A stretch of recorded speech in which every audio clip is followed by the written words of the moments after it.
ఉత్తరాన్ని చూద్దాము. వెంకటరత్నం చల్లపల్లి నుంచి రాస్తున్నారు. మంత్ర జపం అంటే ఎలాంటి మంత్రాలను పఠించాలి అని అడుగుతున్నారు. ప్రత్యేకించి మంత్రము అంటే ఏంటి అన్న ప్రశ్న వేసుకుంటే ఖట్ ఫట్ జై చింది భింది ఇతివా చక్రూరాణి అంటుంది వేదం. మనం ఏవైనా సులభమైన ఉపాయాలు ఉన్నాయా? మన ఇంట్లో డబ్బు వచ్చి పడిపోవాలి, మనకు ఉద్యోగం పెరిగిపోవాలి, మనల్ని అందరూ దండలు వేసి గౌరవించాలి అనేటటువంటి స్వార్థ భావనలతో ఇలాంటి ఉపాయాలు అన్వేషణ చేస్తూ ఎలాంటి మంత్రాలు, ఏ రకమైన మంత్రాలు అనే ప్రశ్నలు వేసుకుంటున్నారు. మంత్రం ఎప్పుడూ మారదు, ఒకే విధంగా ఉంటుంది.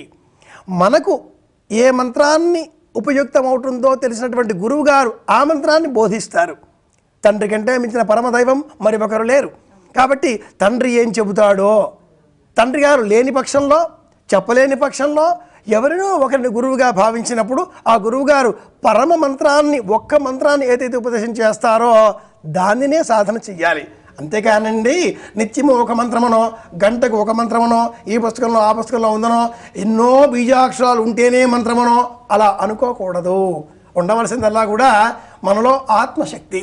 ఇందాక చెప్పినట్లుగా నమంత్రమక్షరం నాస్తి, మంత్రము కానటువంటి అక్షరం ఈ ప్రకృతిలో లేదు. ఓం నమ శివాయ, ఓం నమ శివాయ, ఇంతకంటే పరమ మంత్రం ఇంకేముంటుంది? శివ పంచాక్షరి జపం చేసుకుంటే మేలు కలుగుతుంది.